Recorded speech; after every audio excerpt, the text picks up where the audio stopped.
他们是萨拉男孩，从2岁半左右开始被迫流浪，流浪的过程中危险无处不在，这也是磨练他们的最好时机，是每头狮王都要经历的阶段。所以每头能顺利长大的雄狮都有一段不为人知的辛酸和热血沸腾的故事。3头萨拉男孩在一次次艰难困苦中不断成长，最终犹如一把利剑划破了马赛马拉寂静的天空，在马赛马拉称霸一方。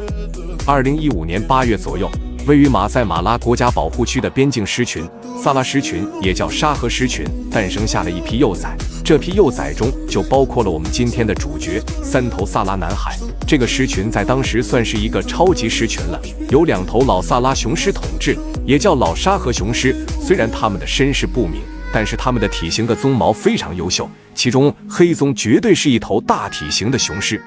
也是当时马赛马拉巨狮之一，拥有非常出色的骨架和维度。而他的兄弟姜黄是一头鬃毛飘逸、性格强势、对外积极的雄狮，这对兄弟的统治力非常优秀。他们正是萨拉男孩的父辈雄狮，在他们的守护下，3头萨拉男孩健康成长。经过前边的铺垫，是时候该具体介绍一下我们今天的主角了。先说老大奥吉托，简称托托，是老萨拉雄狮黑鬃的儿子，3兄弟中年龄最大的。作为联盟的先锋和主导雄狮，托托非常自信，也是3兄弟中最凶狠的，脾气火爆，面对对手快准狠，经常主动出击，会带动着兄弟的情绪，就是有些重色轻兄弟。从流浪时期就开始带领2个弟弟闯天下，到了巅峰期的托托，鬃毛变得很长很飘逸，但并不是很黑。他喜欢和雷克诺狮群待在一起，狮群里的后代大多是他的，托比狮群后代绝大部分是其余2兄弟的，所以托托会时不时在雷克诺狮群那边回去次数比2个兄弟多得多。不过他的前肢因反复受伤，直到今天依旧瘸着。老二奥利波罗，简称波罗，老萨拉雄狮姜黄的儿子。波罗的性格相对托托则宽容很多，能屈能伸。流浪时期的他看起来非常瘦弱，而现在已然成为马赛马拉的肌肉猛男。波罗对待幼崽也非常好，很顾家。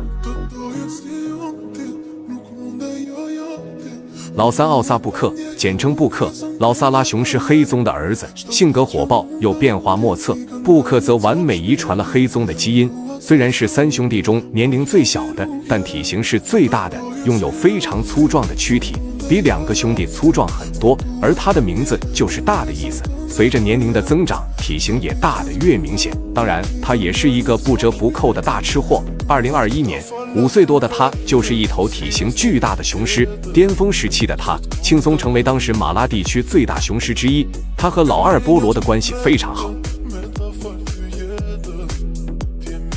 2016年10月14日，此时的3头萨拉男孩刚刚1岁多，狮群便遭到了其他雄狮的入侵。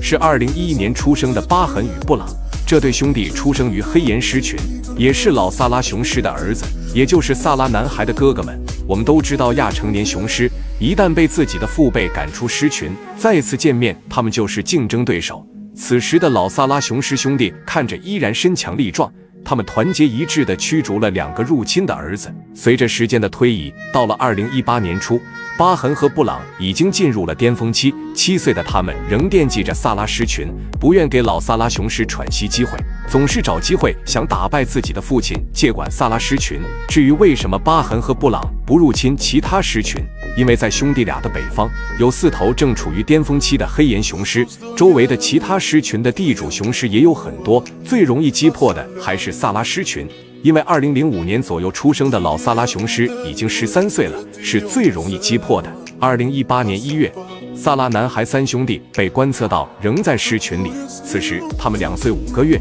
到了2018年3月，老态龙钟的老萨拉雄狮兄弟已经在马拉三角洲流浪，萨拉狮群已经被巴痕布朗占领，同时萨拉男孩3兄弟也被迫开始流浪。在老萨拉雄狮流浪的过程中，期间碰到了2头年轻雄狮，捕获了1头小水牛，老萨拉兄弟也饿了，迅速加入了水牛大餐。4头雄狮没有出现凶狠的打斗，可能因都是流浪雄狮，老萨拉兄弟也放下了以往的傲气。这是老萨拉兄弟最后一次露面，不久之后永远失去了踪迹，或许南下去了塞伦盖蒂，也可能被那边的地主雄狮击杀了。2018年流浪的萨拉男孩三兄弟，胖胖的很可爱，一副未来可期的样子。2018年11月13日，3岁出头的萨拉男孩就有了女朋友，当时三兄弟都还很拖。2019年2月24日，恩科约奈狮群的地主罗帕遭遇了正在和母狮约会的老大托托和老三布克，老二波罗并没有在场。此时的罗帕已经14岁高龄，很快3岁半的兄弟俩就开始围攻罗帕。没多久，罗帕就受伤认输，但罗帕还是不敢松懈。在围攻的过程中，老大托托一直想着自己的女朋友，打架的期间还抽空找女朋友呢。过了没多久，另一头雄狮突然冲了出来，但被托托的气势吓到了。托托和布克开始反追，之后托托实在放心不下女朋友，打架打得都有些不耐烦了，于是又去找女朋友了，留下最小的布克独自应对。布克毕竟经验不足，开始被反追，好在没有受伤，这托托是真坑呀。2019年4月6日，三兄弟看起来越来越有狮王的风范了。2019年7月26日，萨拉男孩三兄弟在一起，老三布克左后腿受伤很严重，走路一瘸一拐的，可能是在乌尔的领地时被乌尔打的，也有可能是被火枪手雄狮打的。2019年8月30日，萨拉男孩三兄弟闯进了火枪手雄狮的领地，在雷克诺营地附近，火枪手雄狮莫拉尼和西科在第一时间发现了老二波罗，并立刻开始驱赶波罗。就在快追上波罗的时候，托托开始吼叫，吸引了莫拉尼和西科的注意力，兄弟俩转头驱赶托托，波罗幸免火枪手的攻击，最终火枪手雄狮暂时驱逐了萨拉男孩。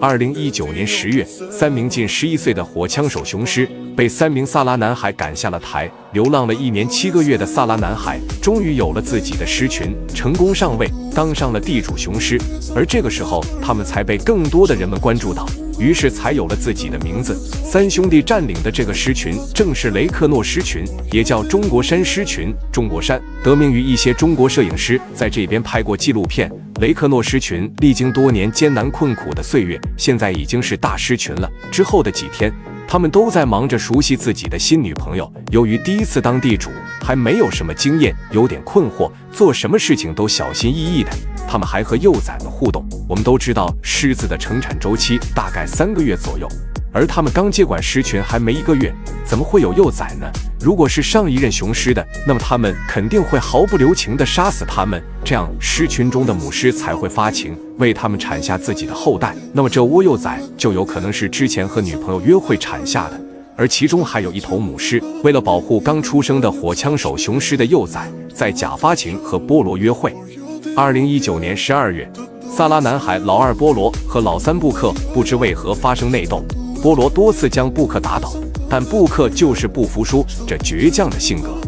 2020年1月1日，六勇士雄狮闯进了萨拉男孩的领地，来到雷克诺狮群。六勇士雄狮属于隔壁北部托比狮群的地主雄狮，当时六勇士雄狮5岁半左右，萨拉男孩4岁4个月左右。萨拉男孩地主还没当多久，就迎来巨大挑战。由于萨拉男孩2次发育比较慢，看上去比六勇士雄狮小了不少。萨拉男孩很聪明，没有与其硬刚，选择了逃跑，因此此次没有发生流血事件，算是有惊无险。虽然萨拉男孩三兄弟被驱逐，但很快六勇士雄狮便返回了三角洲那边，并没有接管雷克诺狮群。六勇士中的巴巴瑶并没有返回去，而是在和兄弟们分开后，在附近单玩。而3天后，六勇士雄狮主导者巴巴瑶再次来到雷克诺狮群的领地，和一头雷克诺雌狮吃河马。在附近的波罗和布克闻声赶来，那头雌狮害怕逃走了，而巴巴瑶没有逃跑，选择硬刚2个萨拉男孩，但被连续打倒在地。随后他选择了逃跑，但萨拉男孩紧追不舍，很快托托也加入了战斗，三兄弟重创了巴巴瑶。许久之后，巴巴瑶奋力挣扎，萨拉男孩才松开了嘴。打架结束后，巴巴瑶看着还行，骨头没断，但后腿出血很多。随后，巴巴瑶离开了萨拉男孩的领地，向导急忙叫了兽医过来。兽医说，巴巴瑶的后腿没什么大碍，这次可能是被误诊了。几天后，兽医再去查看巴巴瑶的情况时，由于洪水阻碍了救援行动，自此之后，巴巴瑶便失踪了。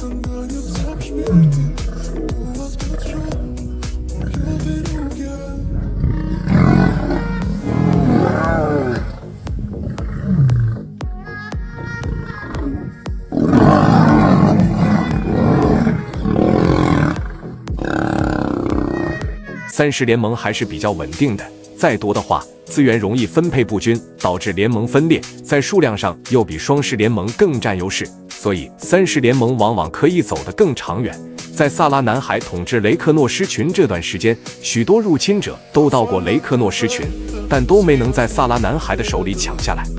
2020年2月夜晚，火枪手3兄弟又闯进萨拉男孩领地，双方并没有开打，只是在互相吼叫，吼叫持续一夜，直到天亮。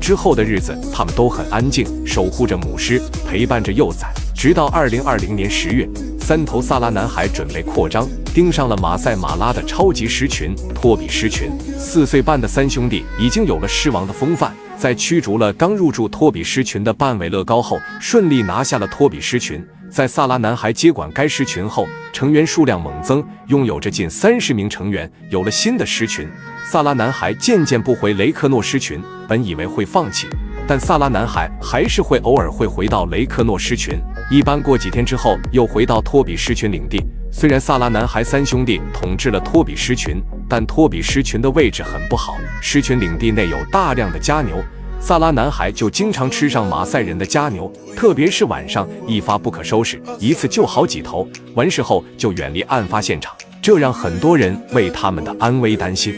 2021年6月9日，3兄弟遇见疲惫又瘦弱的八面，边上还有一头河马。很快3兄弟就来享用免费的河马大餐，此时的八面已经非常虚弱了，开始对萨拉男孩低声咆哮。不过萨拉男孩并没有攻击八面的意思，3兄弟从出现到离开始终都没有攻击八面，他们就是狮子界的一股清流，从来都不欺软怕硬，他们尊老爱幼，这也是萨拉男孩令人喜爱的一面。后来八面离开了河马尸体旁边，2021年6月11日，也就是2天后，八面撑不住了，永远倒下了，向导把他埋了起来，但最终还是被猎狗挖出来吃掉了。21年7月底，雷克诺狮群的幼崽死去了很多，狮群仅剩2只1岁左右和1只半岁的雌狮，很有可能是萨拉男孩不在时候被小弗兰克和小杰西等外来雄狮偷偷入侵狮群杀死的。当然，被水牛群踩死也是有可能的。2021年11月13日，萨拉男孩和自己的邻居小弗兰克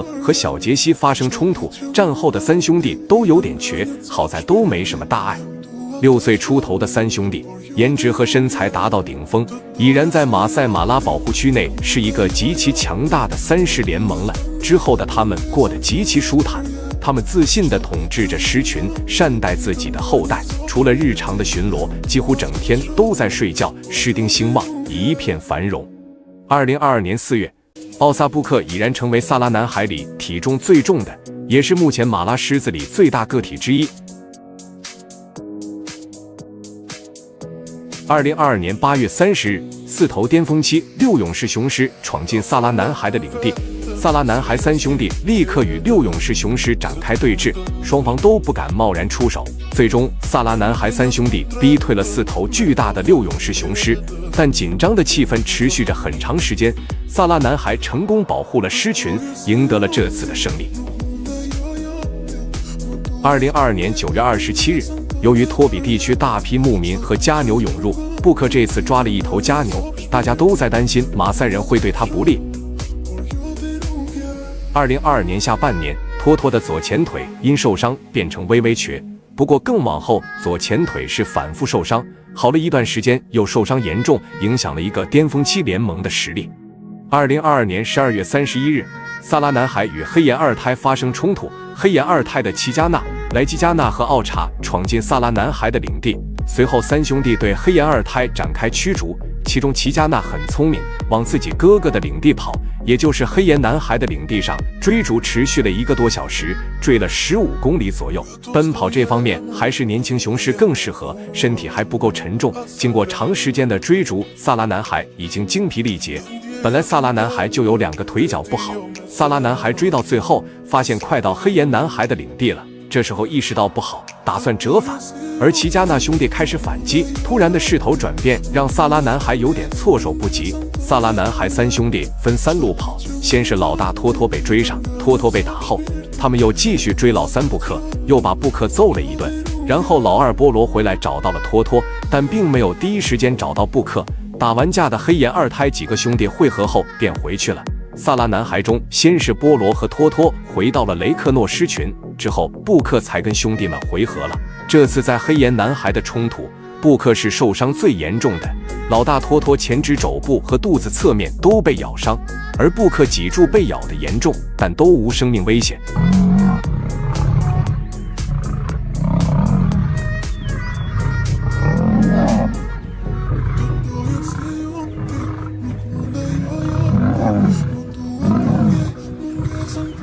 到了2023年初，萨拉男孩渐渐放弃了雷克诺狮群。由于托比狮群数量规模庞大，虽然领地够大，但位置并不够好，食草动物少。托比狮群几乎1到2天就会狩猎水牛、斑马、角马，甚至河马等大型猎物。所以，萨拉男孩三兄弟已经无力保护雷克诺狮群，并生育幼崽了。2023年1月22日，老三布克失踪了。由于萨拉男孩领地位于保护区的中部到北部，人类是他们最大的威胁。马赛马拉尽管很美好，但近年来的马赛马拉保护区，马赛人放牧家畜逐渐嚣张，而萨拉男孩有时不时地偷吃家牛，所以人们都在为他的安危担心着。那边的人是一夫多妻制，牛越多越有钱，有钱可以娶更多的老婆。养牛是那边最容易赚钱的方法之一，牛多了，草不够吃，有些人就到狮子的领地里放牧。一旦狮子把家牛当成猎物捕获后，马赛人就会用长矛反击，所以狮子被马赛人杀死的消息也从没断过。不过庆幸的是，2023年2月8日，消失近半个月的布克终于出现在人们的视野内，这时人们才松了一口气。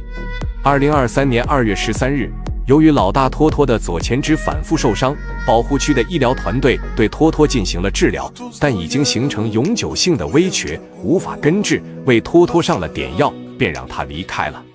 2023年2月16日，黑岩二胎再次闯进萨拉男孩的领地，这次并没有发生流血事件，萨拉男孩成功驱逐了3头黑岩二胎。2023年3月的托比狮群已经有了27名成员，无疑是一个超级狮群。同月爆发了大战，在同一天，萨拉男孩三兄弟、黑岩二胎三兄弟、三凯小王子三兄弟3个联盟发生了冲突，但这场战斗没有被人们目击，结果是2组联盟的成员同时受了伤，一头年轻雄狮再无音讯。战后的萨拉男孩并无大碍，布克有些瘸了。2023年7月，萨拉男孩与奥迪克两兄弟发生战斗，战斗中奥维被重创，波罗德的眼睛也受伤，不过在恢复之后像画了个眼线，还挺帅的。2023年10月15日，3头萨拉男孩迈进黑岩男孩的领地，不过很快被黑岩男孩中的小坏蛋和奥鲁西帕发现，双方展开拉锯战。没多久后，萨拉男孩便回到了自己的领地。萨拉男孩和黑岩狮群三姐妹是同父异母的姐弟关系，萨拉男孩就是黑岩男孩以及黑岩二胎的舅舅，而黑岩男孩中米娜的母亲是姜黄女儿。3头萨拉男孩至今依然统治着托比狮群。大哥托托虽然腿已经瘸着，但三兄弟的感情非常好，有狮群和兄弟们的陪伴，只要不要去招惹马赛人，相信他们可以走得更远。